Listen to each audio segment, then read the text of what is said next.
Google publica un informe sobre el tipo de ataques observados contra sus clientes de Google Cloud, dándonos una visión excelente de cómo operan los ciberdelincuentes. Documentos internos descubren la guerra secreta que Amazon está librando contra la privacidad de los estadounidenses gracias a su influencia de poder y sobornos con los legisladores del país. Apple denuncia a NSO Group e implanta un sistema de alertas contra ataques apoyados por gobiernos que hace tambalear la industria del desarrollo de tecnología para ciberespionaje. El cibercrimen recibe un golpe duro con el arresto de más de 1000 cibercriminales gracias a la operación Aechi 2 de la Interpol, pero se acentúa en Nigeria debido a la pandemia y se establece como parte de su cultura. Perfecto para escuchar con un café en una fría mañana de invierno, ya tienes disponible un nuevo episodio de Tierra de Hackers. ¡Comenzamos!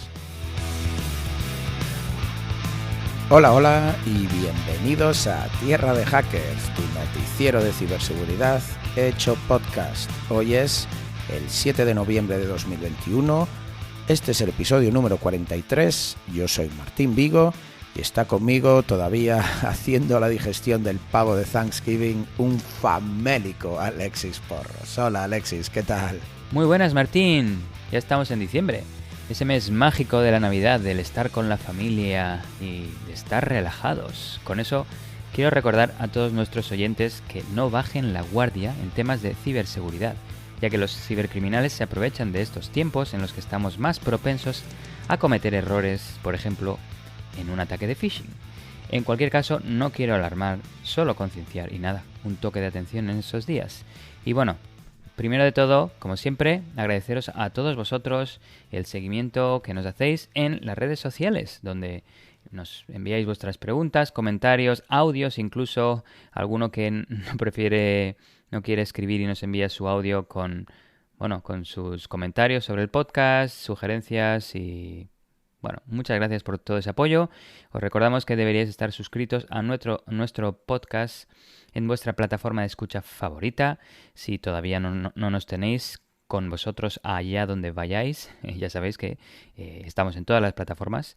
Y recordaros que también Twitter, Instagram y Facebook, ahí estamos con el handle @tierradehackers, donde nos podéis seguir para saber todo lo que pasa en Tierra de Hackers, para saber cuándo hay un nuevo episodio, cuándo hacemos un nuevo Twitch y para enviarnos también vuestros comentarios y sugerencias. También tenemos cuenta en LinkedIn, YouTube y Twitch como Tierra de Hackers y por supuesto nos podéis enviar vuestros emails a podcast@tierradehackers.com. Finalmente, como siempre, agradecer vuestro apoyo a la pregunta del episodio, que fue la siguiente. ¿Qué haces para protegerte de ataques tipo Google Bombing o publicidad maliciosa? Que comentamos en la anterior noticia y teníamos 4 respuestas. La que la mayoría de los votantes eligieron fue la de no hago clic en ads, en anuncios, que es probablemente una de las más seguras. Evitar esas primeras entradas, resultados en las búsquedas de los navegadores, que normalmente son las que tienen sponsorship, que tienen están pagadas con anuncios, y esa fue un 56%, así que vemos que más de la mitad de nuestros oyentes se protegen de esa forma. Tenemos con un 33% que algunos comprueban las URLs, que está muy bien también, aunque si sobre todo fijarse en el dominio de host, en el DNS hostname. Con un 8% tenemos que escribo yo la URL. Esto está bien para empezar si el hostname es pequeño o la URL es pequeña, pero si tienes que ir a una URL que es bastante larga o necesita muchos clics, se hace más complejo, ¿no? Y puede causar errores, bueno, pero está bien también. Y tenemos que un 3% no mucho.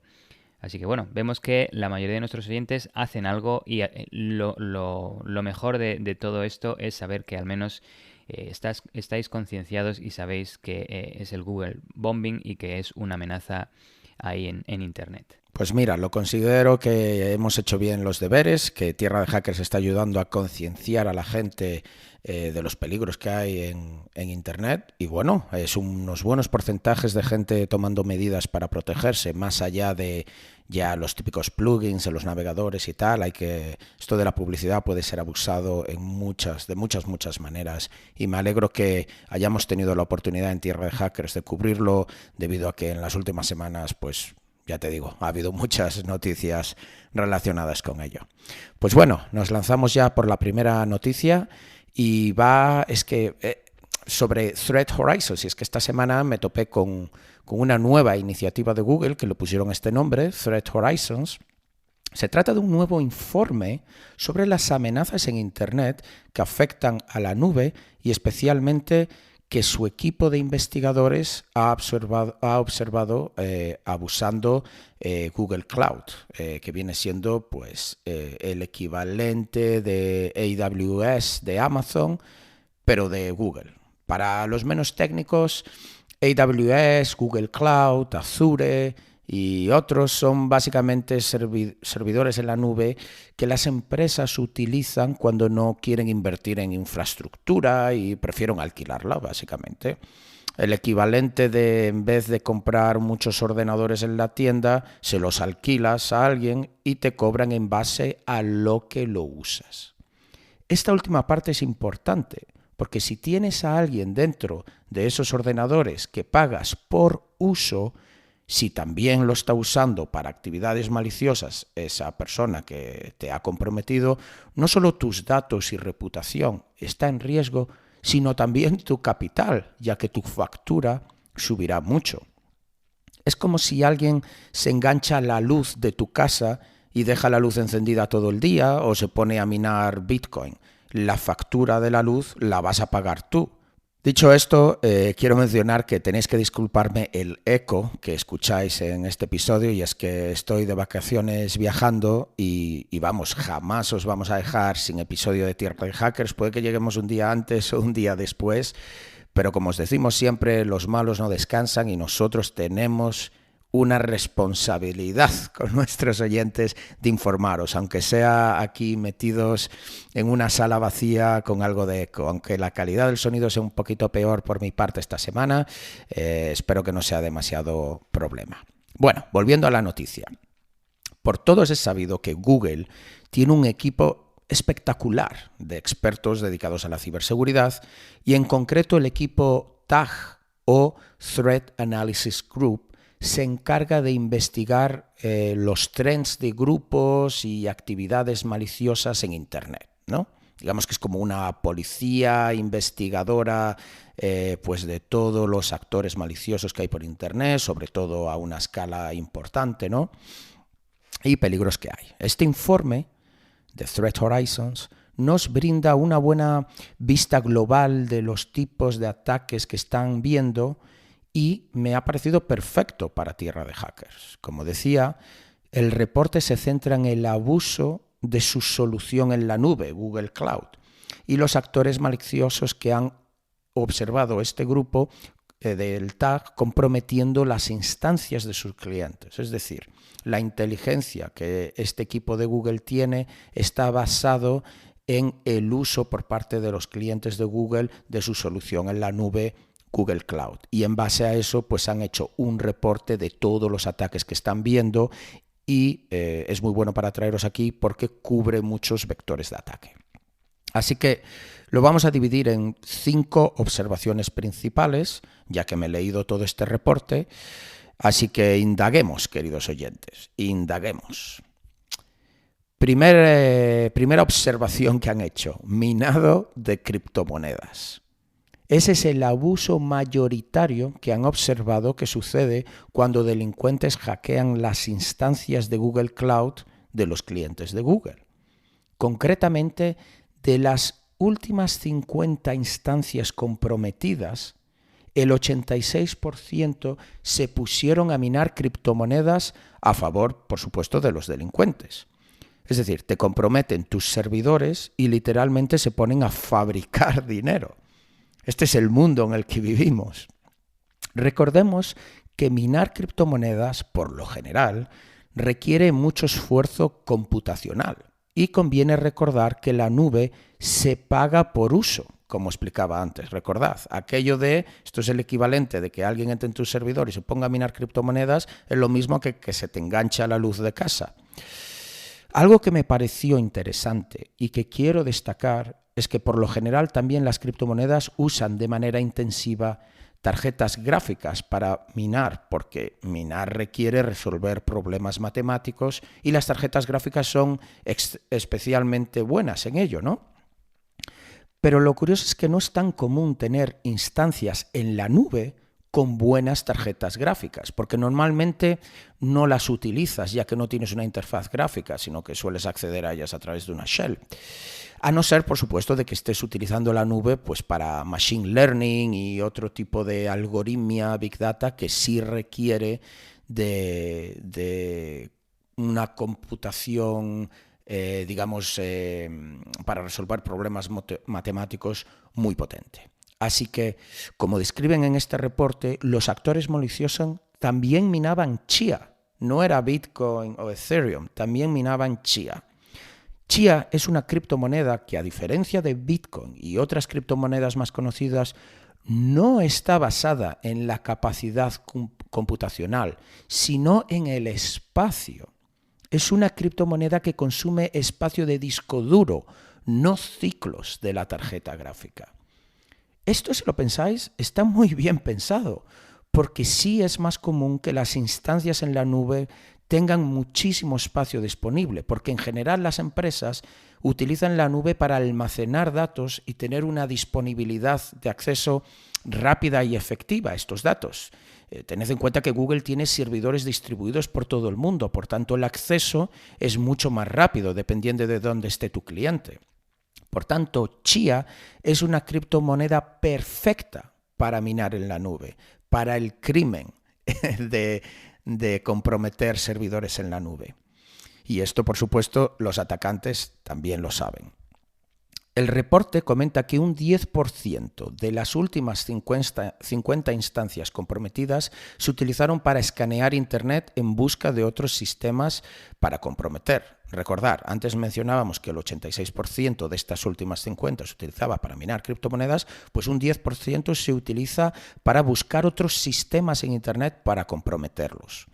Esto es interesante porque en vez de buscar desde el propio ordenador del atacante, ¿no? Es decir, yo soy alguien malicioso, cojo, enciendo mi ordenador desde el Internet de mi casa y me pongo a escanear Internet para buscar otros ordenadores que pueden ser comprometidos. Pues en vez de eso utilizas las instancias de Google que has comprometido para con esto añadir una capa de anonimato a tus actividades ilícitas. Porque ahora en vez de utilizar el ordenador de mi casa con el Internet de mi casa, utilizo el ordenador de un cliente de Google con el Internet de Google. Entonces, si alguien detecta esa actividad, pues la IP que van a ver, esto es especialmente útil porque, ya digo, por lo general si hay sistemas que detectan que les estás escaneando, pueden bloquear tu IP. Pero si utilizas Google para ello, pues te da igual, porque no es tu IP la que van a bloquear. Google da unas interesantes estadísticas sobre otras actividades maliciosas que observaron en estas instancias comprometidas, como, por ejemplo, hosting de malware. Es decir, cuando los delincuentes comprometen los servidores en la nube de clientes de Google, pues lo utilizan para almacenar malware y así cuando comprometen otro ordenador, en vez de indicarle a ese ordenador que se descargue más malware de los servidores de los malos, pues lo hace de un servidor de un cliente de Google. Entonces así la prueba, ¿no? Cuando alguien vaya a hacer una investigación va a ver que ese ordenador comprometido está hablando con un servidor de Google, no con el servidor de la persona, del delincuente.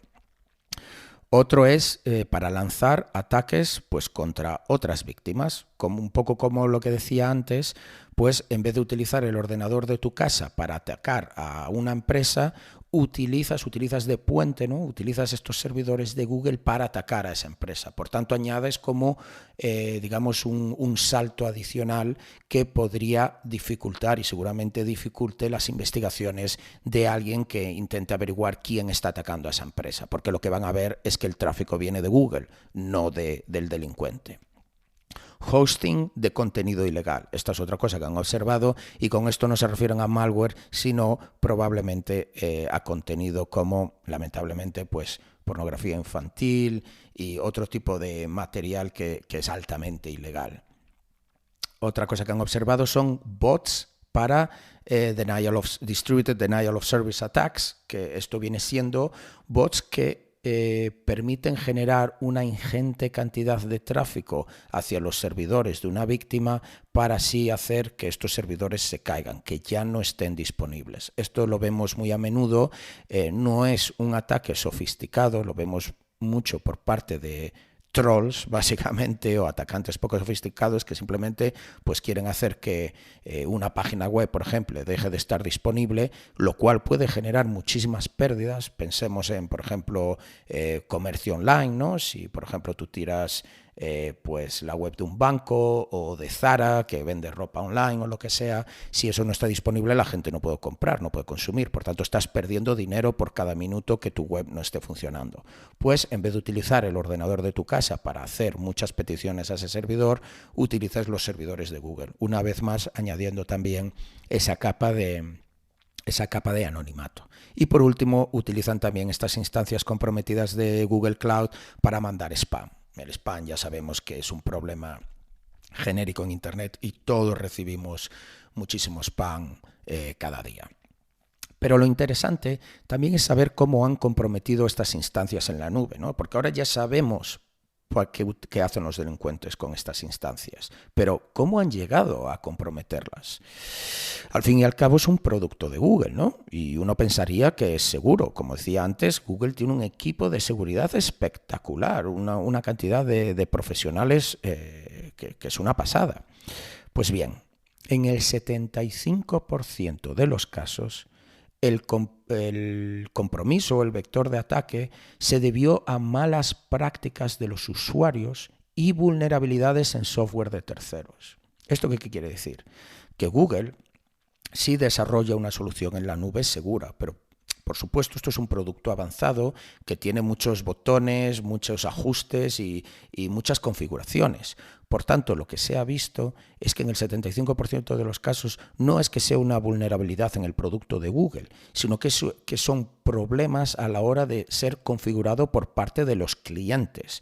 Eso y la instalación de software de terceros, es decir, cuando la gente se pone a instalar software adicional en estas instancias de Google. Por tanto, no es mayormente un problema digamos, del servicio de Google en sí, sino cómo lo están utilizando los clientes.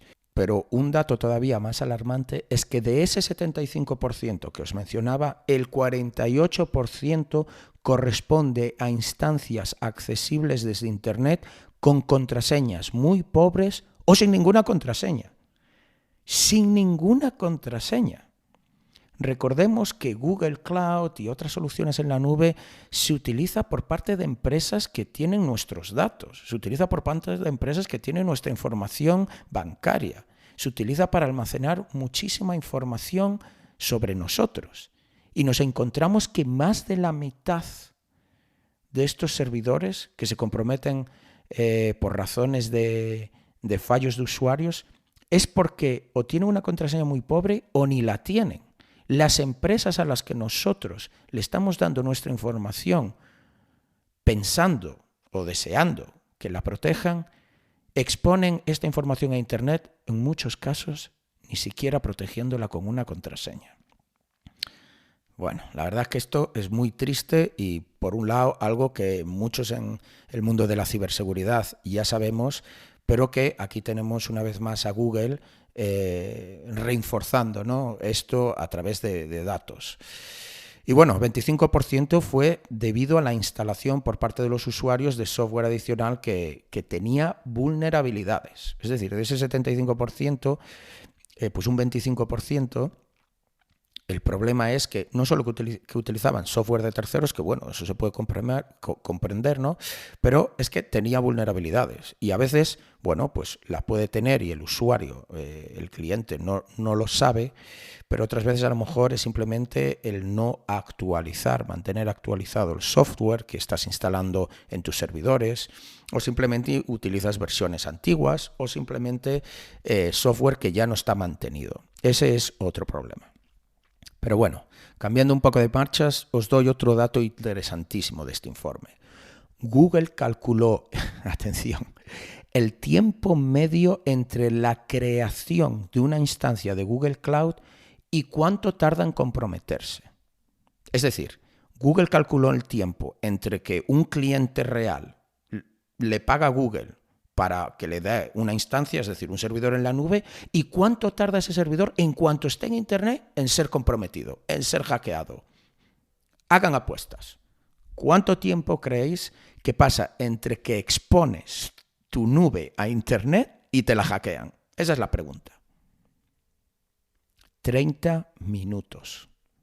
30 minutos, señores. Media hora. Media hora es el tiempo más corto que vieron que se tardó en comprometer una instancia. Y el 48% de los casos en menos de 8 horas. Es decir, la mitad de las instancias de Google Cloud comprometidas se hace el mismo día que se exponen por primera vez a Internet. Es la locura. O sea, en cuanto el cliente recibe su instancia en la nube, ese mismo día, la van a hackear, la van a comprometer. Pero os digo más, 22 segundos. 22 segundos es lo que se tarda de media poner la instancia a minar criptomonedas. 30 minutos para comprometerla, 22 segundos para empezar a crear dinero de la nada a costa del tuyo. Es una locura. Esto en el 59% de los casos que observó Google. Y aquí quiero detenerme para analizar juntos estos datos, porque eso es importante. ¿Qué es lo que nos dicen estos números? ¿Qué es lo que nos dice que la mitad de las instancias de Google tardan 8 horas en hackearse y a los 22 segundos de media ya están minando criptomonedas? Es decir, fabricando dinero literalmente para los malos. Pues algo muy claro que lo que nos dedicamos a la ciberseguridad sabemos, pero que mucha gente no, y no lo tiene en cuenta. Y es que a día de hoy la mayoría de incidentes están automatizados. Completamente automatizados. No es que alguien se haya fijado en ti para ir a por ti y comprometer tus sistemas. Esto ha sucedido porque un bot te ha encontrado por el camino y ha ejecutado una serie de comandos preprogramados para infectarte y sacar ventaja de ello.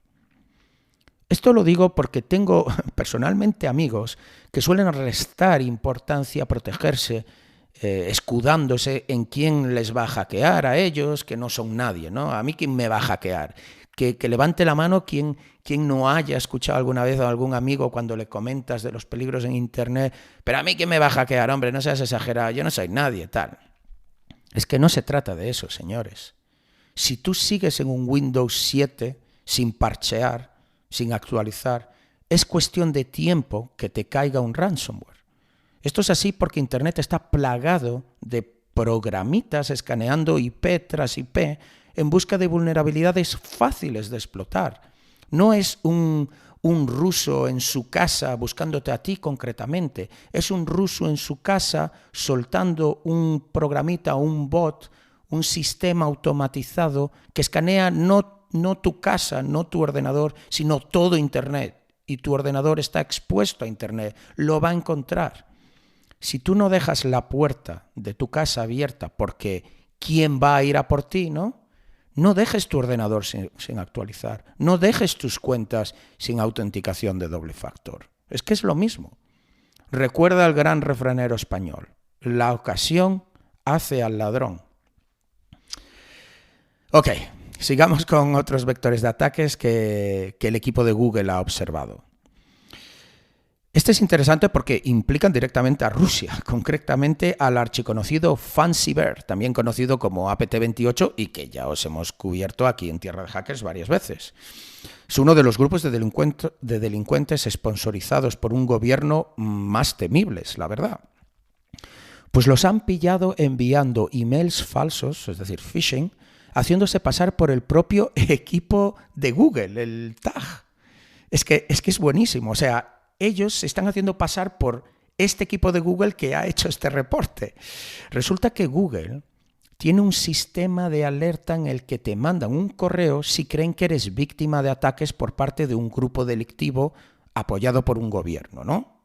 Un poco como si NSO Group está yendo a por ti y Google lo detecta, pues te van a enviar un email, ¿no? Digamos que es para ataques muy sofisticados. Y de hecho, la siguiente noticia que traigo está muy relacionada con esto.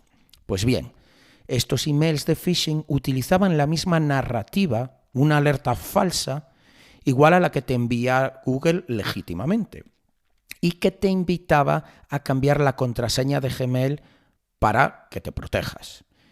Por supuesto, cuando tú le dabas a que sí, a que querías cambiarla, te redirigía a una página falsa de Google para robarte los credenciales. Estos rusos, ¿qué imaginación tienen para diseñar campañas de phishing? O sea, me parece súper guapo que en esta campaña se hagan pasar por el equipo de, digamos, que te protege en Google y que te envía emails de que ese mismo grupo puede haber ido a por ti, pues ellos mismos utilizan eso para hacer un email falso y así intentar engañarte y robarte los credenciales. Es como el giro de tuerca al giro de tuerca. Bueno, más cositas. El uso de instancias de Google Cloud comprometidas para generar tráfico artificial a vídeos de YouTube. Toma ya. Supongo que al fin y al cabo es otra manera de fabricar dinero, ¿no? Hablábamos antes de minar criptomonedas, pues si tú eres capaz de incrementar las visualizaciones de vídeos de YouTube que te pertenecen, pues claro, vas a ganar dinero.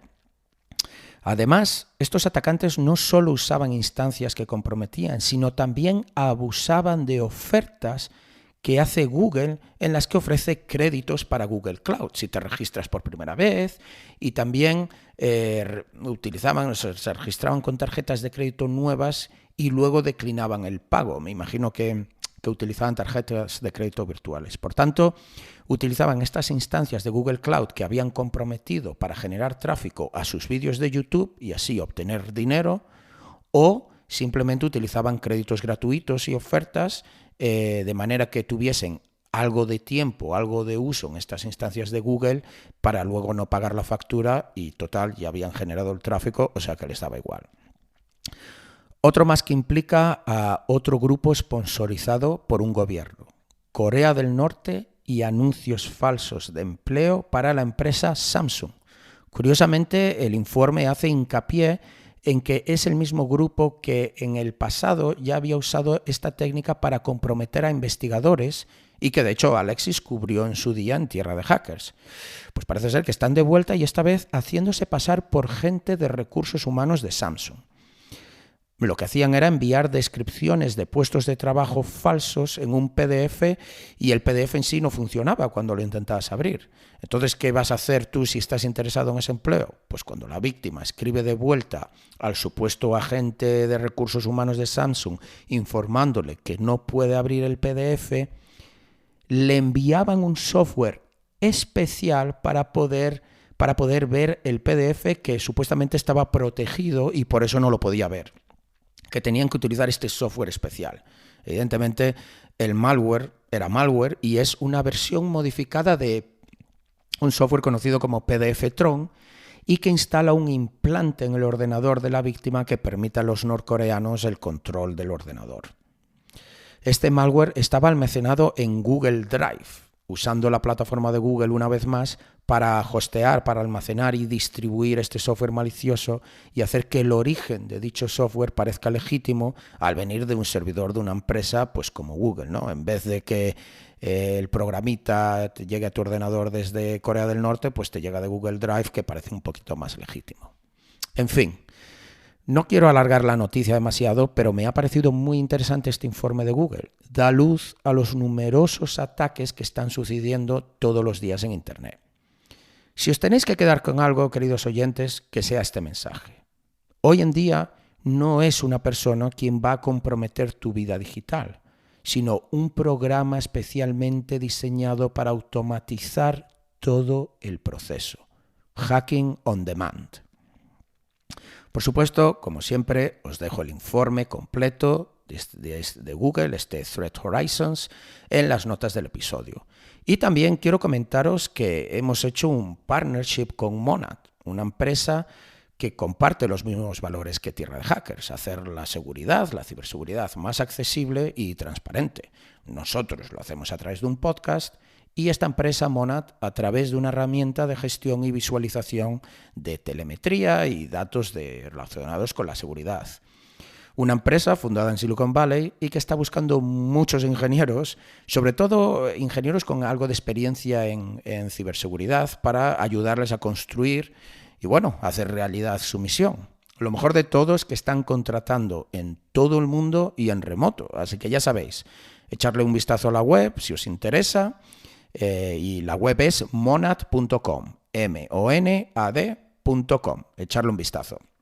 Muy bueno que Google comparta su inteligencia de amenazas en informes como este, Martín, que son muy buenos para que todos estemos alertas sobre los principales motivos y modos de operación de los cibercriminales. Obviamente se han centrado más en su producto de Google Cloud Computing, el GCP, pero puede aplicarse a cualquier plataforma en la nube.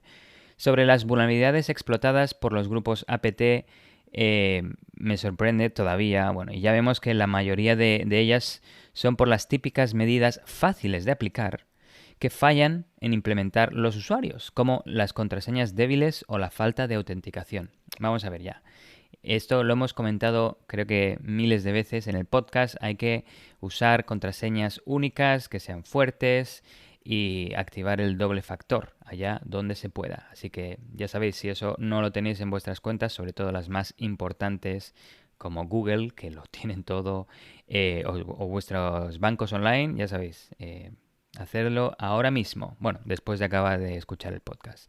Pero nada, muy buena noticia, Martín, y pasamos a la siguiente. Esta historia se basa en una revisión de Reuters de cientos de documentos internos de Amazon y entrevistas con más de 70 defensores y legisladores involucrados en la ley a la que apuntaba Amazon, que quería modificar, junto con 10 ex empleados legales y de políticas públicas de Amazon. Documentos internos de Amazon revelan cómo un ex asesor de Joe Biden ayudó al gigante tecnológico a construir una gran operación de presión que ha eliminado o socavado la legislación que protege la privacidad de los consumidores en más de 3 docenas de proyectos de ley en 25 estados en Estados Unidos. ¿Y por qué? Pues por el lucrativo tesoro que son los datos personales de los millones de consumidores estadounidenses que tiene Amazon. Antes de entrar en lo que ha hecho Amazon con la ley de Estados Unidos en base a los documentos internos, voy a comentar brevemente qué conoce Amazon sobre sus usuarios. Y es que Amazon conoce toda nuestra intimidad. Amazon recopila datos sobre los consumidores a través de su asistente de voz Alexa, su mercado de comercio electrónico en Amazon.com, lectores electrónicos Kindle, audiolibros Audible.com, sus plataformas de vídeo y música, cámaras de seguridad para el hogar Ring, rastreadores de actividad física Halo, datos biométricos como el de la palma de la mano de sus usuarios de Amazon One, y no olvidemos también los datos de ubicación de los dispositivos de los usuarios vía Amazon Sidewalk.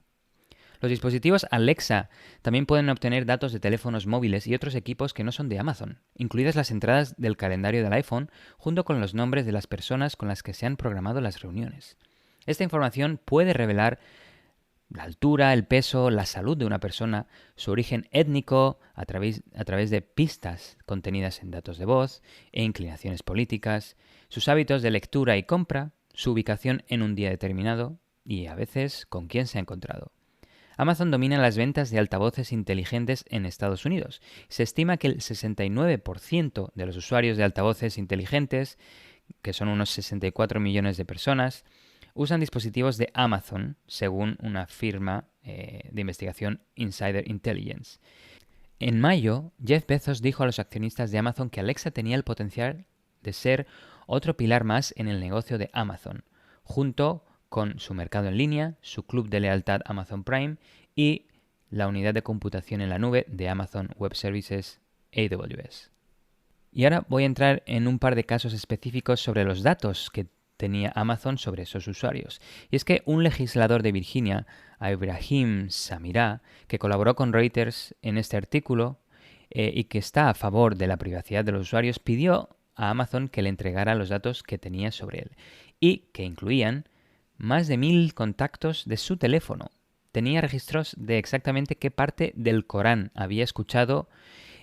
También conocía todas las búsquedas que había realizado en su plataforma, incluida una de libros sobre organización comunitaria progresiva y otras consultas delicadas relacionadas con la salud que él pensaba que eran privadas. Que tengan toda esta información de un individuo es bastante grave. Se entiende que para mejorar sus servicios puedan agregar información de sus usuarios y virtualizarla, pero no almacenarla asociada a cada uno de los usuarios de forma individual, ¿verdad? Pues bueno, este era un ejemplo, pero sigo. 7 reporteros de Reuters que trabajaron en este artículo también pidieron sus datos, que revelaban que Amazon había recopilado más de 90.000 grabaciones de Alexa de miembros de la familia de uno de los reporteros entre diciembre de 2017 y junio de 2021, con un promedio de 70 grabaciones diarias. Las grabaciones incluían detalles como los nombres de sus hijos y sus canciones favoritas. Amazon capturó a los niños preguntando cómo podían convencer a sus padres de que los dejaran jugar y recibiendo instrucciones detalladas de Alexa sobre cómo convencer a sus padres de que les compraran videojuegos. Esto es increíble. Amazon Alexa aconsejaba a los niños lo siguiente, literalmente: estén completamente preparados para refutar los argumentos comunes de los padres, como demasiado violento, demasiado caro y no te va lo suficientemente bien en la escuela. La información provino de un programa de terceros utilizado por Alexa llamado WikiHow, que proporciona consejos prácticos de más de 180.000 artículos, según el sitio web de Amazon. Aunque Amazon no es dueño de WikiHow, dijo que Alexa a veces responde a las solicitudes con información de sitios web, como este. El reportero, como probablemente muchos usuarios de Alexa, no saben que Amazon almacena estas grabaciones de audio y probablemente los usuarios no vayan a darse cuenta del nivel de información que tienen de ellos hasta que pidan sus datos a Amazon. La empresa dice que sus productos Alexa están diseñados para grabar lo menos posible, comenzando con la palabra de activación Alexa, que ahora me doy cuenta que si hay algún oyente que tiene un Alexa activado, igual lo estoy activando cada 2x3 que estoy diciendo la palabra. En cualquier caso, comienza la grabación cuando dices Alexa y se detiene cuando finaliza el comando del usuario. Sin embargo, las grabaciones de la familia del reportero capturaron a veces conversaciones más largas. En un comunicado, Amazon dijo que tiene científicos e ingenieros trabajando para mejorar la tecnología y evitar los falsos disparadores que provocan la grabación. De todas formas, Amazon dijo que alerta a los clientes que las grabaciones se almacenan cuando configuran cuentas de Alexa. Esa típica ventana, ¿verdad?, de condiciones que hay en tantos sitios web cuando te registras o cuando compras un nuevo dispositivo, que tienen tanto texto y en letra tan pequeña y difícil de leer que muchos usuarios ignoran. Básicamente porque lo que explican también ahí a veces tiene muchos términos legales que no son digeribles por los usuarios. Deberían hacer igual, en lugar de texto, deberían poner un vídeo en el que lo resumieran.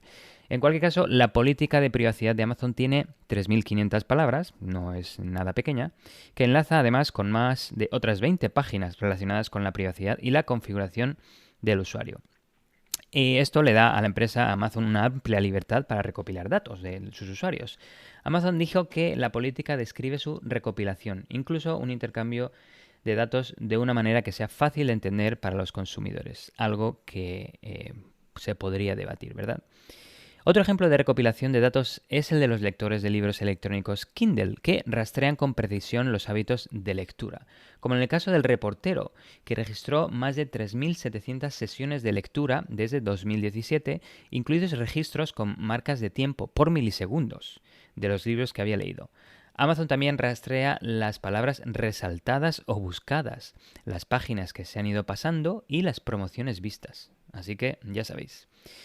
Bueno, y ahora entro con qué hizo Amazon, pero antes de entrar en detalle con qué hizo, voy a explicar el quién lo hizo.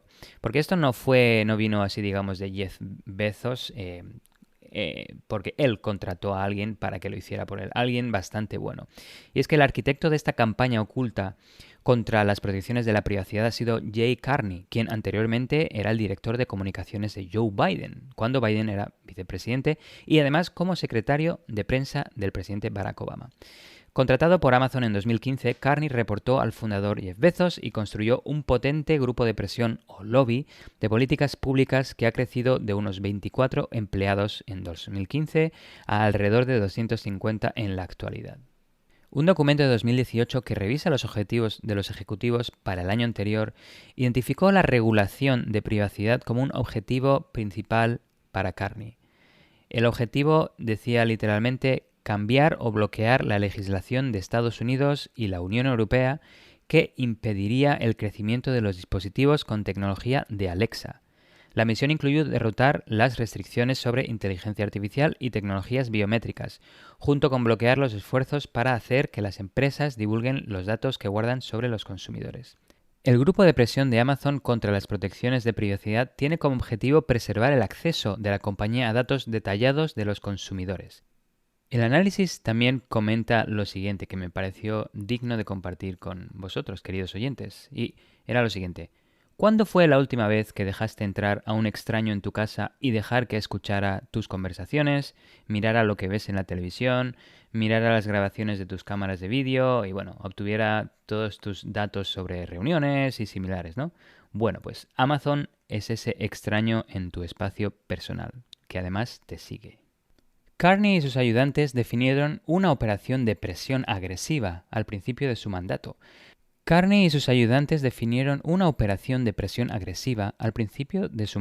Redactando un memorando de estrategia para un nuevo departamento de asuntos corporativos globales que combinaba equipos de política y relaciones públicas.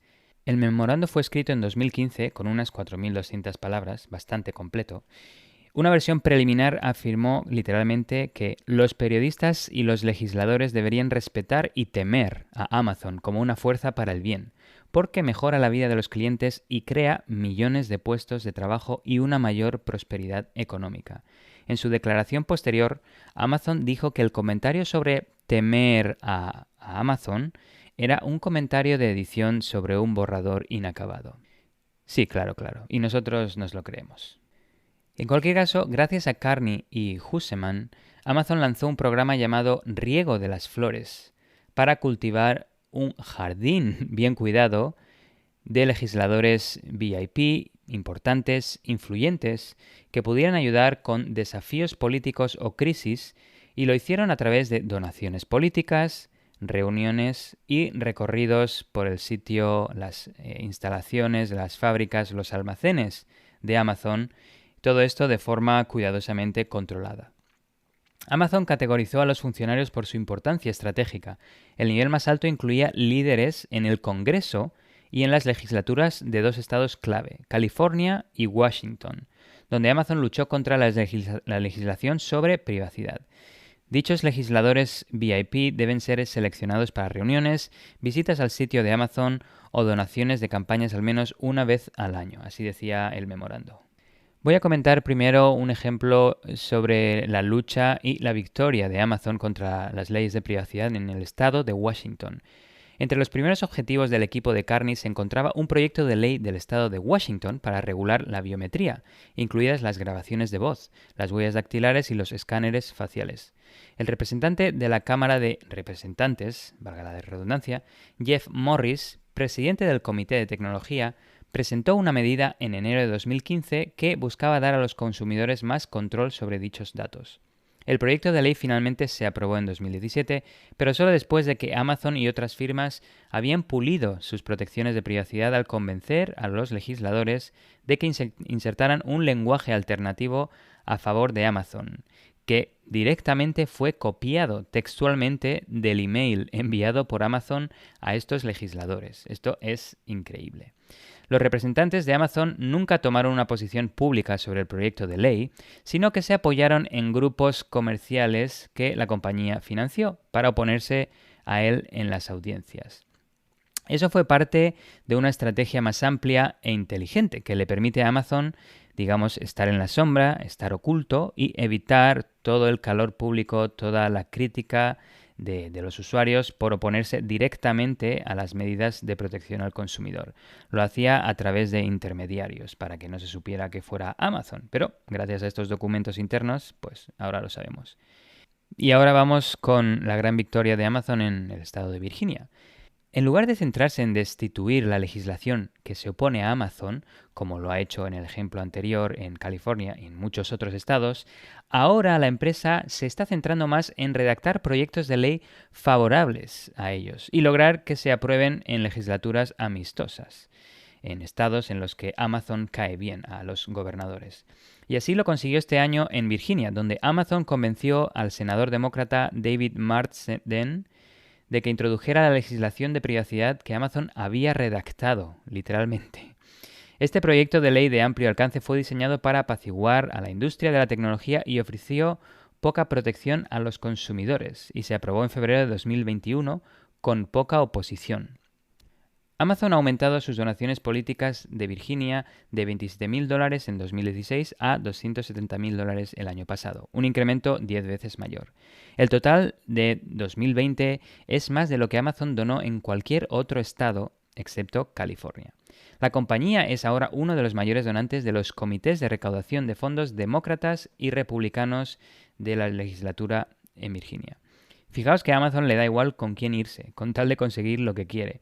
Dona tanto a demócratas como a republicanos, con tal de, doblar la ley a su gusto. La ley de Virginia permite a las empresas de tecnología realizar un seguimiento de las búsquedas de los consumidores en sus plataformas para crear perfiles de marketing. Otorgó a las empresas de tecnología exenciones para recopilar y analizar grabaciones de altavoces inteligentes sin el consentimiento del cliente, e impidió que los consumidores demandaran a las empresas por violaciones a la privacidad. Una ley totalmente anti-privacidad.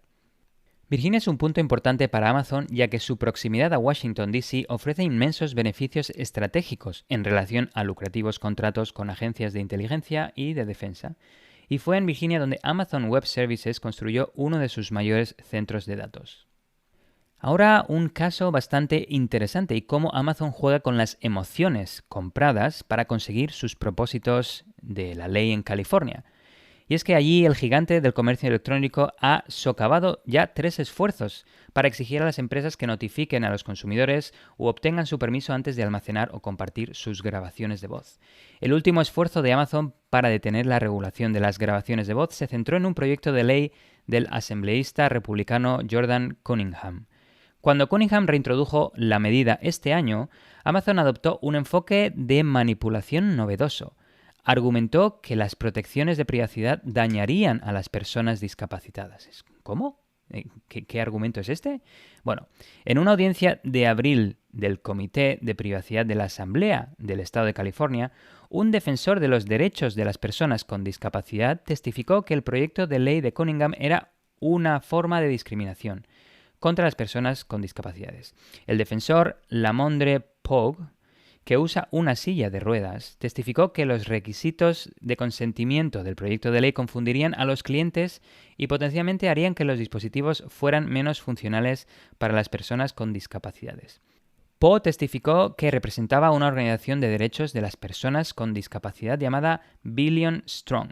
Lo que no dijo fue que su empleador, la consultora RU Global Impact, había registrado legalmente la organización sin fines de lucro solo 3 semanas antes, o que la empresa estaba trabajando con Amazon. Amazon, de hecho, pagó a RU Global Impact $30.000 para influir en la acción legislativa o administrativa en California. Pogue es el director de sostenibilidad de RU Global Impact. Contactado por Reuters en junio, Pogue dijo que nunca había trabajado con Amazon. La directora ejecutiva de RU Global Impact, Debra Rue, en una entrevista en junio, también negó haber coordinado o recibido dinero de Amazon. A finales de julio, Amazon reveló el pago de $30.000 a su empresa en un informe trimestral. Así que no vengáis con las mentiras, señores, y confesad que estáis trabajando para Amazon y para sus intenciones contra la privacidad de los usuarios. Finalmente, Cunningham desestimó el argumento de Poe y el proyecto de ley de Cunningham fue aprobado por la Asamblea en mayo y fue al Comité Judicial del Senado, aunque no llegaría mucho más lejos. Anthony Williams, un nuevo empleado de Amazon y ex asistente del gobernador de California, Gavin Newsom, había presionado al presidente del comité, Tom Umberg. Amazon había donado $9.200 a la campaña electoral de Umberg desde que asumió el cargo en 2018. La semana antes de una audiencia del comité sobre el proyecto de ley, Umberg llamó a Cunningham, le dijo que compartía las preocupaciones de Cunningham sobre la privacidad de los datos de voz de los usuarios y le sugirió que lo retirara hasta 2022 debido a la oposición de las empresas de tecnología para poder tener más éxito el año siguiente, y así lo hizo Cunningham. En resumen, en definitiva, Amazon consiguió lo que se proponía. Pero no siempre Amazon ha tenido éxito, y de hecho en California fue uno de esos casos. Amazon intentó, pero no pudo, descarrilar la ley de California de 2018, la primera de su tipo en Estados Unidos, que permitía a los consumidores solicitar los datos personales que las empresas almacenan de ellos. La actualización de Amazon de su política pública de 2018 decía de la propuesta, literalmente: preferimos firmemente que no exista una regulación, pero si la regulación se vuelve inevitable, buscaremos un lenguaje de enmienda para limitar los nuevos requisitos en la mayor medida posible. La aprobación de la ley se consideró un gran fracaso a nivel interno en Amazon. Un documento de estrategia legal de Amazon escrito después de que el proyecto de ley se convirtió en ley, calificó a la medida con tendencias regulatorias y legislativas preocupantes, que nos tomaron por sorpresa. La información que Amazon almacena de sus usuarios es muy sensible. Según esta ley de California de 2018 que se aprobó, a pesar de la oposición de Amazon, los consumidores pueden acceder a los datos personales que Amazon y otras empresas tienen sobre ellos. Desde el año pasado ya Amazon permite a todos los consumidores estadounidenses que pidan y accedan sus datos mediante un formulario online. Yo, después de leer esta noticia y prepararla para este episodio, queridos oyentes, pedí mis datos inmediatamente a Amazon, aunque el mensaje automático dice que probablemente se me entreguen en un mes o incluso más tiempo si tienen muchas peticiones. Así que vamos a ver en un mes qué me cuenta Amazon que tiene sobre mí y a ver si no es mucho. En cualquier caso, acabo la noticia con medidas contra la recopilación de datos. Amazon dijo que permite a los clientes ajustar la configuración de los asistentes de voz y otros servicios para limitar la cantidad de datos recopilados. Los usuarios de Alexa, por ejemplo, pueden evitar que Amazon guarde sus grabaciones o hacer que se eliminen automáticamente de forma periódica. Y pueden desconectar sus contactos o calendarios de sus dispositivos de altavoces inteligentes si no quieren utilizar las funciones de llamada o programación de Alexa. Un cliente puede optar por que no se examinen sus grabaciones de Alexa, pero debe navegar por una serie de menús y 2 advertencias que dicen lo siguiente, literalmente. Si desactivas esto, es posible que el reconocimiento de voz y las nuevas funciones no funcionen bien, que según Amazon pudiera ser la reproducción de música. Y uno se pregunta, ¿qué relación tiene el desactivar el análisis de grabaciones de audio con la reproducción de música? Yo le veo poca correlación, pero bueno, otra artimaña de Amazon para que los usuarios no desactiven esta función. Según Amazon, la única forma de que los clientes eliminen gran parte de estos datos personales es cerrar su cuenta. La compañía dijo que retiene cierta información, como el historial de compras, después del cierre de la cuenta para cumplir con las obligaciones legales, aunque no dijo por cuánto tiempo, probablemente unos 3 años.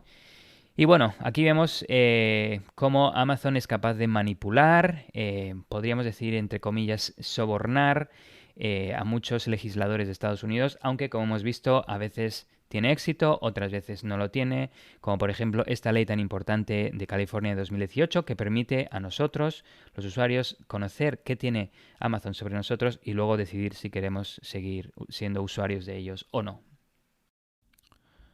A mí personalmente algo que me llama la atención es todo este tema del lobbying, ¿no?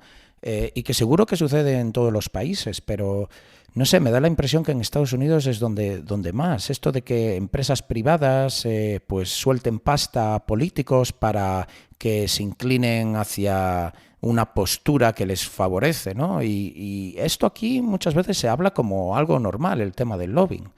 no sé, desde mi punto de vista, los políticos, su función es velar por el interés de los ciudadanos, no de las empresas. Y tampoco me quiero poner aquí muy político ni sonar de un lado ni de otro, ¿no? O sea, entiendo que a veces el interés de una empresa se traduce en el interés de los ciudadanos también, pero este tema del lobbying, ¿no? De literalmente hacer donaciones de dinero a ciertos políticos o congresistas de un estado o de una ciudad donde tú a lo mejor quieres abrir una empresa o hacer algo que en realidad la mayoría están en contra, que tú puedas soltar pasta para conseguir el apoyo, pues es que claro, luego resulta en incidentes como este, ¿no?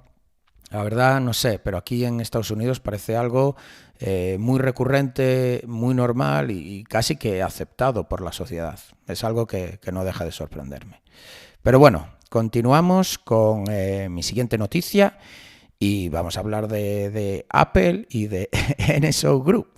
Y es que así como tú, Alexis, parece que tienes entre ceja y ceja a Amazon, ya que no paras de sorprendernos con tus noticias hablando sobre privacidad y Amazon, yo parece que estoy obsesionado con Apple y con NSO Group, pero queridos oyentes, la actualidad es la que es y nosotros estamos aquí para cubrirla.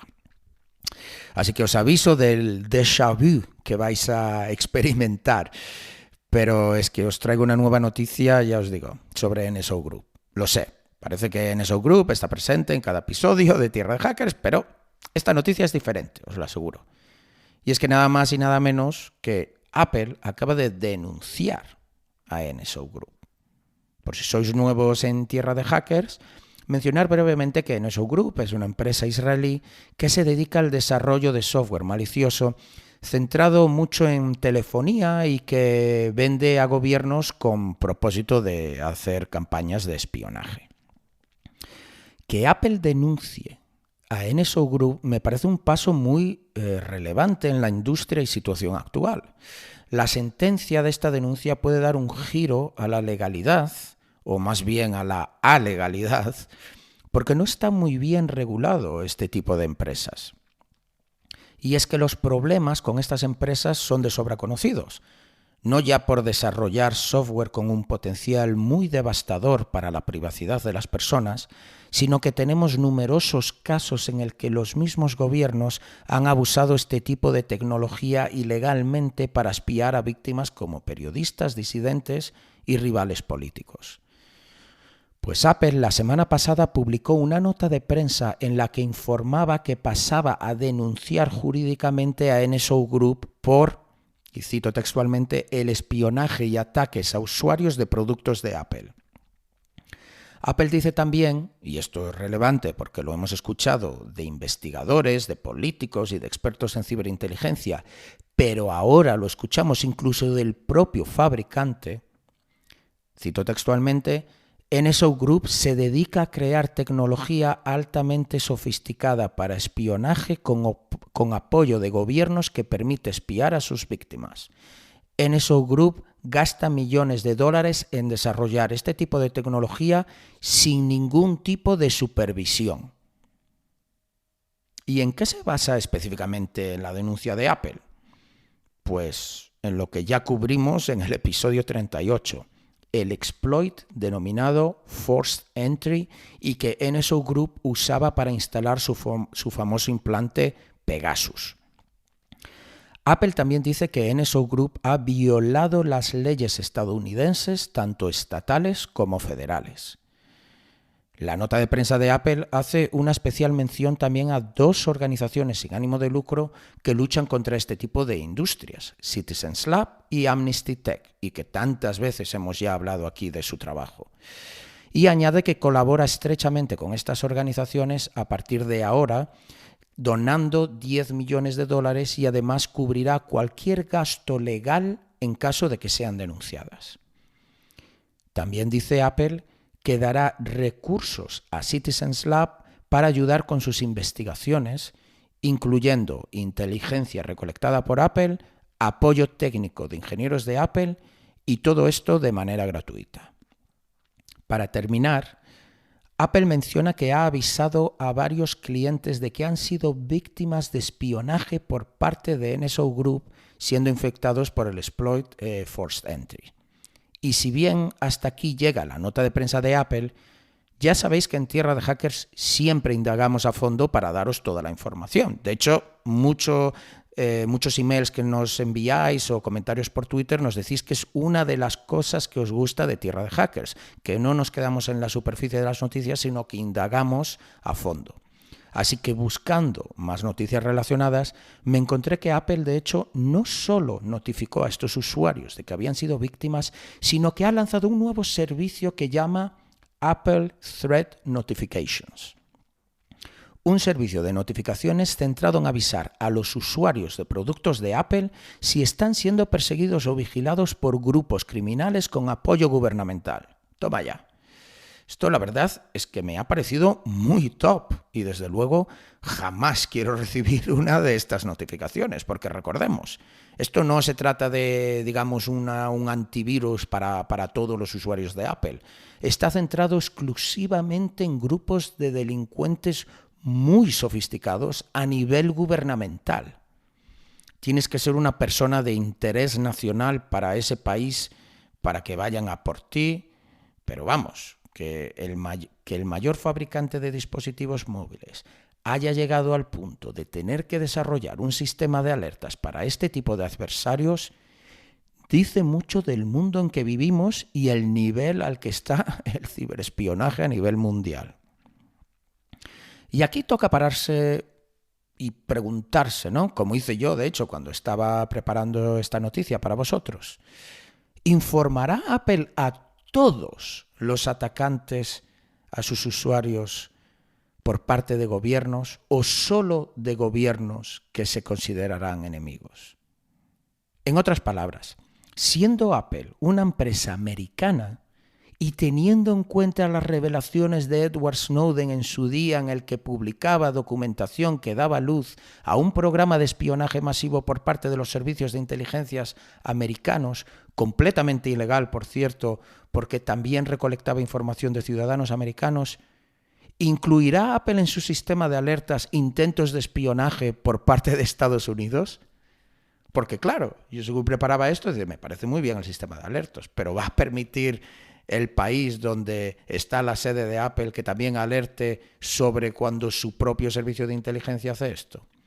Pues buscando al respecto, la semana pasada el Departamento de Comercio de Estados Unidos añadió a su lista negra de empresas prohibidas a NSO Group y Candiru por, y cito textualmente, utilizar sus herramientas de espionaje maliciosamente contra periodistas, empleados de embajadas y activistas. Esto, el Departamento de Comercio de Estados Unidos. Esto no contesta del todo a nuestra pregunta, pero sí vemos que por lo menos Estados Unidos ha bloqueado ya a dos de las principales empresas de desarrollo de software espía. Pero no quiero terminar la noticia aquí. Y es que buscando más noticias de estas 2 últimas semanas, me encontraba que NSO Group estaba de hecho a punto de venderle sus servicios a Francia. Y aquí viene lo divertido, queridos oyentes. Y es que días antes de cerrar el contrato millonario, salió a la luz cómo el presidente de Francia, Emmanuel Macron, fue infectado con Pegasus y espiado usando el malware desarrollado por NSO Group. No sé si reír o llorar, pero me encantaría haber estado en esa reunión donde le dicen a los comerciales de NSO Group que al final no van a contratar sus servicios porque, bueno, ya sabéis, se está usando contra su propio presidente.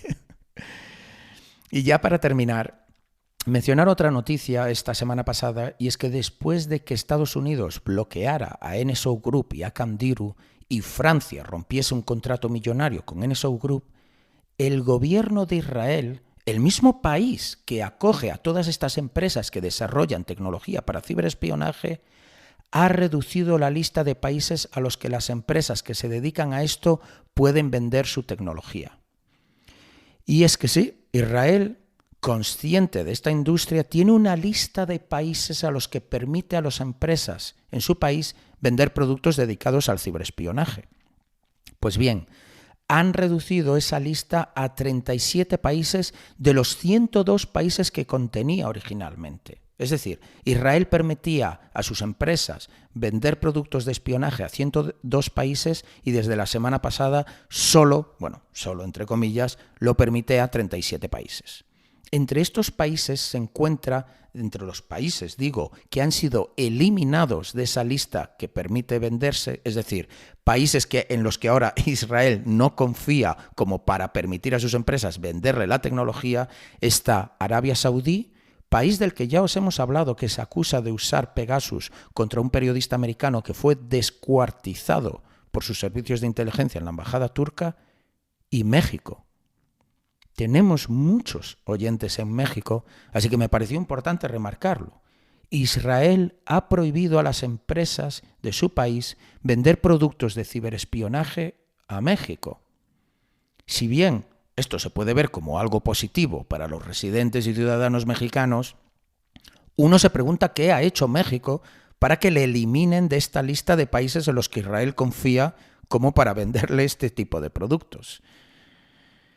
Y si bien no quiero terminar la noticia y seguir hablándoos durante horas de esto, porque ya sabéis que me encanta y yo sé que a vosotros también, no quiero aburriros, así que termino con otra noticia más que me encontré mientras investigaba esto.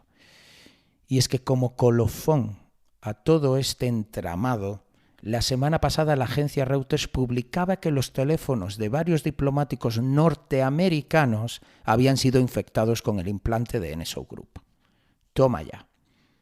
¿No queríais un clímax para esta noticia? Pues ahí lo tenéis. NSO Group haciéndose el bueno y los responsables y les pillan con el carrito del helado. Que yo sepa es el primer incidente en el que vemos a diplomáticos norteamericanos y en general a ciudadanos americanos infectados con Pegasus, infectados con software desarrollado por la empresa NSO Group. Recordemos por qué esto es importante.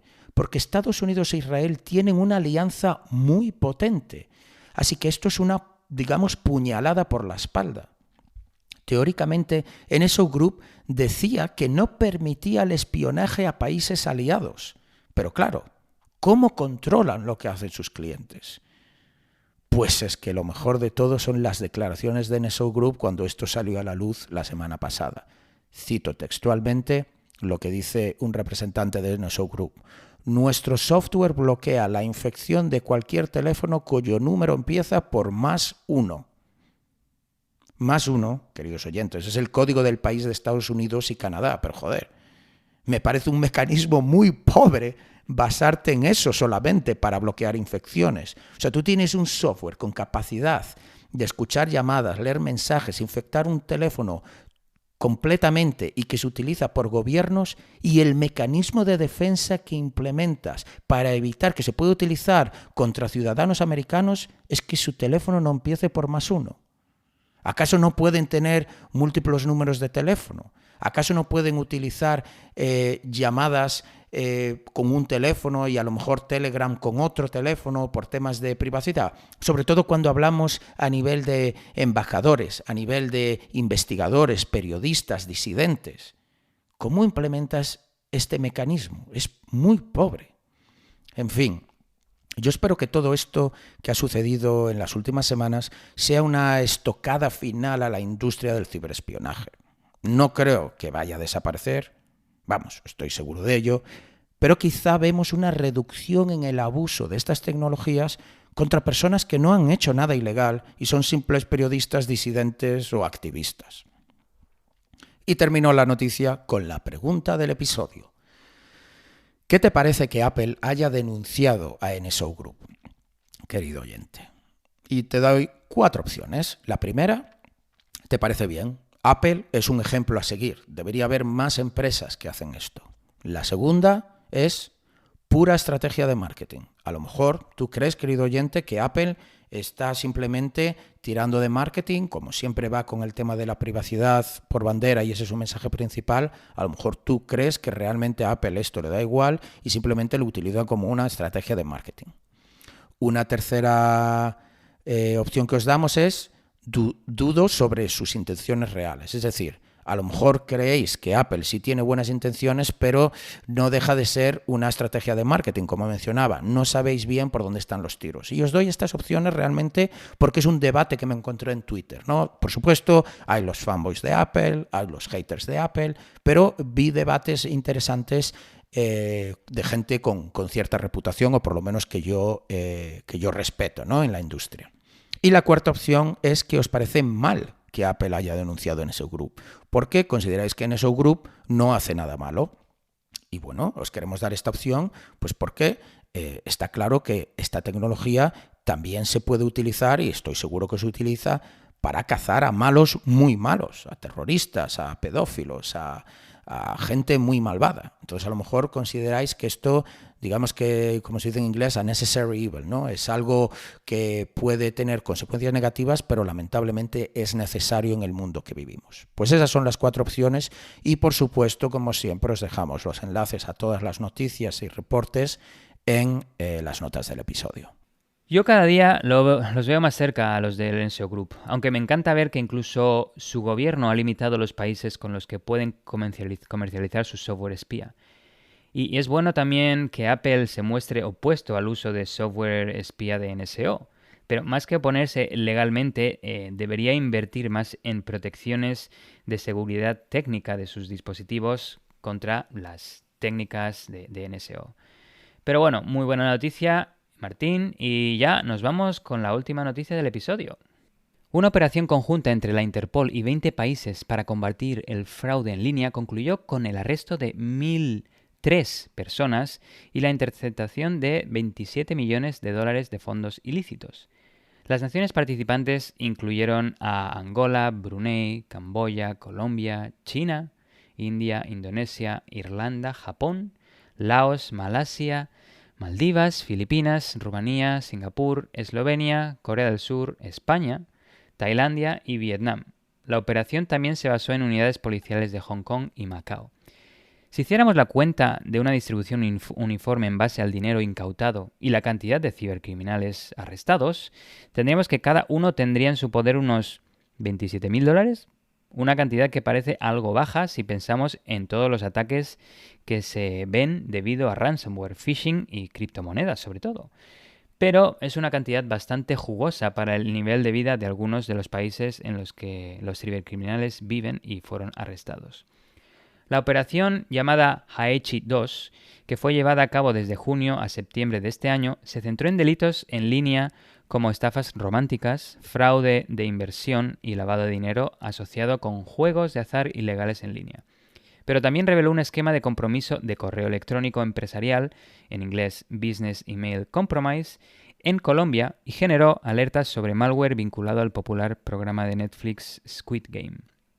Haechi, del nombre de la operación, es un concepto del folclore coreano que representa a un animal imaginario que es capaz de distinguir a los inocentes de los culpables. Me parece interesante selección de nombre para la operación. La Interpol dijo que la represión demostró cómo el ciberdelito ha aumentado a nuevos niveles desde el brote del coronavirus. Es la última advertencia internacional sobre cómo la pandemia ha alimentado una ola de delincuencia, incluso dejando de lado los ataques dirigidos al sector de la atención médica o la explotación de COVID que han florecido en los últimos 2 años. Los arrestos de esta operación permitieron a los investigadores cerrar 1.600 casos, también provocó el bloqueo de 2.350 cuentas bancarias vinculadas a los presuntos delincuentes y contó con la prueba de un nuevo mecanismo global de suspensión de pagos llamado Protocolo de Respuesta Rápida contra el lavado de dinero. Interpol dijo que la operación ayudó a una destacada empresa textil colombiana a liberarse de los tentáculos de una estafa de compromiso por correo electrónico comercial de $8 millones, en la que los atacantes se hicieron pasar por representantes legales de la empresa y ordenaron transferencias a 2 cuentas bancarias chinas. Al final, la ayuda salvó a la empresa de la quiebra después de que se interceptara el 94% de la transferencia. Ese es un caso global de la Interpol, pero hay también casos específicos en países, como por ejemplo en Nigeria. Y es que muchos nigerianos jóvenes han recurrido al ciberdelito cuando la pandemia interrumpió su educación y los dejó con pocas opciones. Desde el comienzo de la pandemia, el número de personas involucradas en el ciberdelito en Nigeria ha aumentado de forma rápida. Y no solo eso, sino que también la complejidad de las tácticas que implementan ha incrementado. Lo curioso es que ha habido un cambio en el país hacia la aceptación moral y social de la estafa en línea como una necesidad económica, o al menos una oportunidad que muchos no pueden dejar pasar. Nigeria representa una de las economías más grandes del mundo y la más grande de África. Aunque el petróleo y la agricultura siguen siendo las industrias más grandes del país, su ecosistema tecnológico es uno de los de más rápido crecimiento del mundo. Pero según Trading Economics, el salario promedio de Nigeria es de unos $105 al mes, muy por debajo del de muchos otros países con sectores tecnológicos sólidos. Mientras tanto, la tasa de desempleo del país es la segunda más alta del mundo. Se cuadriplicó en los últimos 5 años y aumentó a un 33%, desde el 27% en medio de la pandemia. Los jóvenes nigerianos han sido los más afectados por la crisis de desempleo de la epidemia, lo que llevó a muchos a cometer delitos en línea y obligó a una reevaluación cultural de su moralidad. Y a modo de ejemplo, un cibercriminal nigeriano retirado, apodado Kayode, comenta su historia. Kayode, en la escuela secundaria, dice, fue un estudiante sobresaliente y obtuvo notas lo suficientemente altas como para conseguir un lugar en la Universidad de Ilorin, una de las instituciones educativas más elitistas del país, donde fue y estudió. Un dato curioso es que en la Universidad de Ilorin, a la entrada, hay una pancarta grande que dice no al cibercrimen y no a las sectas que matan, que aunque ahí esté, parece que no ha tenido mucho impacto en sus estudiantes, sobre todo por el tema del cibercrimen. Pero cuando Kayode estaba en medio de los exámenes del primer semestre, para su segundo año, en marzo de 2020, el sindicato de personal académico de la universidad se embarcó en una huelga de advertencia de 2 semanas, citando demandas insatisfechas y desacuerdo con el gobierno federal. Luego, la pandemia golpeó Nigeria y el gobierno federal impuso un cierre indefinido en todo el país. Se animó a los estudiantes universitarios a dejar sus dormitorios y volver a casa hasta que se reanudara la educación. Aunque esto no fue tan fácil para Kayode, si bien el indicador de pobreza de Nigeria se mantuvo en aproximadamente el 40%, la inflación en el país subió al 17%, que es muy alta. Según un informe reciente del Banco Mundial, la pandemia empujó a las familias nigerianas más por debajo de la línea de pobreza y obligó a algunas a pasar hambre. La madre de Kayode estuvo entre las que atravesaron tiempos difíciles, por lo que le envió menos dinero. Y debido a la agitación económica del país, lo que pudo enviar no duró tanto.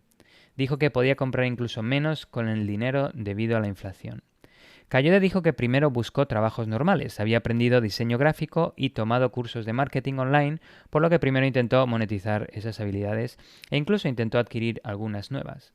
Después de que la búsqueda de Kayode por un trabajo legítimo fracasara, pues ¿qué hizo? Recurrir al ciberdelito. Dijo literalmente que todos a mi alrededor lo estaban haciendo y que en realidad podría hacerlo mejor.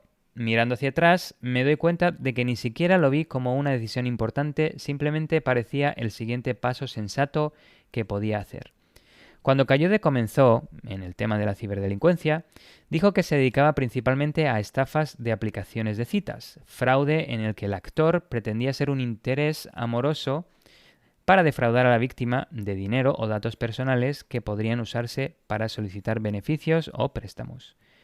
Por lo general, en el caso del fraude de identidad utilizado para solicitar beneficios y préstamos, la mayoría de los estafadores cibernéticos involucran a la víctima y se ganan su confianza con el tiempo. Pero otro miembro de la banda criminal, el llamado cargador, maneja la parte técnica del registro de cuentas y de que las plataformas las aprueben y piensen que son aplicaciones, registros válidos. Los cargadores también son los encargados de lavar los fondos una vez liberados, pero no siempre se puede confiar en que paguen a los estafadores que proporcionaron información para llevar a cabo el fraude de identidad. En este caso, Kayode. Después de ser estafado por un cargador, Kayode pasó a las estafas de relaciones sexuales, un tipo de estafa en la que el actor se hace pasar por una escolta que busca conectarse o vender imágenes de desnudos. La estafa se completa cuando las víctimas transfieren fondos destinados al servicio de la supuesta acompañante a través de PayPal, Zelle o Apple Pay, o envían detalles de tarjetas de regalo activadas. La estafa puede rendir entre 50 y hasta $1.500, pero a menudo tiene un promedio de entre 100 y 250. Es especialmente popular en Snapchat y en los sitios de citas o encuentros. En 2019, la Comisión de Crímenes Financieros y Económicos de Nigeria tuiteó arrestos por fraude cibernético por un total de 117. En 2020, el número se redujo a 62. Sin embargo, entre enero de 2021 y junio de 2021, la Comisión compartió información sobre los arrestos de más de 300 personas por cargos relacionados con el fraude cibernético. La agencia dejó de publicar, curiosamente, en junio de 2021, después de que el gobierno nigeriano prohibiera el acceso a Twitter tras la eliminación de un tuit del presidente que decía que Twitter violaba sus estándares comunitarios y en respuesta a cómo los activistas utilizaron la plataforma para organizar grandes protestas en Nigeria el verano anterior. Los datos publicados por la Oficina Federal de Investigaciones de Estados Unidos en respuesta a las solicitudes de libertad de información muestran que los ciberactores nigerianos obtuvieron más de $110 millones como beneficiarios financieros de solicitudes fraudulentas de ayuda, como beneficios y préstamos en 2020, casi 3 veces la cifra de aproximadamente $33 millones reportada para 2019. Así que vemos que un incremento de 3 veces mayor. Debido a que Estados Unidos no solo aumentó las ayudas y los beneficios gubernamentales durante la pandemia del COVID-19, también facilitó el proceso de solicitudes, facilitó que los ciberdelincuentes engañaran al sistema. Según un informe que analizó 2.200 ataques de compromiso de correo electrónico empresarial entre mayo de 2019 y julio de 2020, en los que los actores no usaban proxies ni enmascaraban sus ubicaciones, el 50% provenía de Nigeria, lo que representa más del 80% de los actores de amenazas africanos en la muestra. Pero incluso esas cifras no reflejan realmente cuán normalizada es la participación en el ciberdelito en Nigeria. Los vínculos del país con el fraude digital se remontan a la década de los 90, cuando los correos electrónicos de estafadores que afirmaban ser príncipes u otras figuras adineradas que podían ofrecer acceso a grandes fondos a cambio de un anticipo financiero se hicieron tan frecuentes que la jerga local se refirió al fraude como 419 y que se referencia a la sección de la ley nigeriana que penaliza tales estafas. También estos crímenes se conocían como los príncipes nigerianos o los chicos de Yahoo, porque normalmente enviaban emails a través de la plataforma de email de Yahoo. Esta práctica de fraude online está incluso conectada con figuras nigerianas de alto perfil, como un asistente especial senior del gobernador del estado de Ogun en Nigeria, Obidemi Rufai, que en mayo fue arrestado en Estados Unidos por supuestamente defraudar al estado de Washington en más de $350,000 en prestaciones por desempleo pandémico que se recaudaron utilizando identidades robadas. Otros nigerianos prominentes que han enfrentado consecuencias legales por delitos cibernéticos incluyen a Ramón Olorunwa Abbas, un influencer de Instagram conocido como Hushpuppi, y Obinwayne Okeke, conocido popularmente como Invictus Obi, e incluido en la lista Forbes 30 Under 30 África en 2016. En julio de este año, Abbas Hushpuppi se declaró culpable de conspiración para participar en el lavado de dinero e implicó a otros conspiradores, incluido Abba Kyari, un subcomisionado ahora suspendido de la Fuerza de Policía de Nigeria. En junio de 2020, Okeke se declaró culpable de fraude en Internet por un monto de $11 millones de pérdidas para sus víctimas y actualmente cumple una condena de 10 años de prisión en los Estados Unidos. En una entrevista reciente, Okeke describió primero involucrarse en un fraude como un medio para obtener capital inicial, después de observar a un amigo y mentor que buscaba credenciales bancarias y criptográficas robadas compradas en línea para vaciar cuentas. Ahora el fraude cibernético en Nigeria se celebra como un estilo de vida identificado a través de una serie de tropos de moda, jerga y música, no muy diferente al auge del rap de gángsters junto con las pandillas relacionadas con las drogas en los Estados Unidos durante las décadas de los 80 y los 90. De hecho, esta generalización se está haciendo tan importante que hay canciones como Cash Up de Bella Shmurda y otros grupos musicales nigerianos que promueven explícitamente el estilo de vida de la ciberestafa. De hecho, si veis el videoclip de esta canción Cash Up, podéis ver como unos nigerianos están intentando robar dinero a Bank of America, lo ponen así directamente. Y el vídeo es bastante interesante. En cualquier caso, volviendo a nuestro protagonista Kayode, se involucró en un incidente violento que le hizo priorizar y darse cuenta de sus intereses en la vida. Y, de hecho, entonces es cuando se retiró del cibercrimen, gracias también a la ayuda de su madre, aunque dice que tiene muchos amigos y conocidos que siguieron con la práctica criminal y que ahora están en mejor posición económica que él. Bueno, pues parece que cada vez más, debido a la desigualdad de riqueza y pobreza en el mundo, a eventos como la pandemia del COVID-19, la accesibilidad a Internet, la facilidad de obtener conocimiento sobre cómo realizar ciberataques y herramientas relacionadas, vamos a continuar viendo un aumento en fraude online. Así que eso significa que si los criminales incrementan sus tácticas y su conocimiento, nosotros, como usuarios, también tenemos que incrementar nuestro conocimiento online y ser mucho más escépticos a esos emails o esas peticiones extrañas de datos que, recibimos por email, por mensaje de texto, incluso por llamadas telefónicas. Así que continuad escuchando el podcast porque aquí siempre queremos educaros y que estéis al día en todos estos temas de ciberseguridad y cómo protegeros en línea. Pues sin más, queridos oyentes, esto ha sido un nuevo episodio de Tierra de Hackers. Estamos probando un formato de 4 noticias profundas en vez de 6 como veníamos haciendo hasta ahora para no hacer el podcast tan largo. Esperemos que os guste, llegar a más audiencia. Seguimos creciendo todos los días, la verdad es que estamos flipando. Muchísimas gracias de verdad, sé que lo digo siempre, pero muchísimas gracias por compartir el podcast. Por favor, seguir haciéndolo en redes sociales con vuestros amigos, seguir escribiéndonos y comentaros que de hecho yo voy a estar en una conferencia en España, ya que aprovecho las vacaciones, en Rooted Málaga, y llevaré muchas pegatinas de Tierra de Hackers, así que si veis a alguien por la conferencia con una camiseta de Tierra de Hackers y sois oyentes de Tierra de Hackers, venid a saludar, que nos encanta conocer a la gente en persona y así os damos unas pegatinas de Tierra de Hackers. Nos escuchamos en el próximo episodio. Muchas gracias a todos por escucharnos y que vaya bien este mes de diciembre. Nada, muchas gracias. Adiós, adiós. Chao, chao. Si te ha gustado este episodio y quieres ayudarnos a seguir con el podcast, compártelo con tus amigos y compañeros.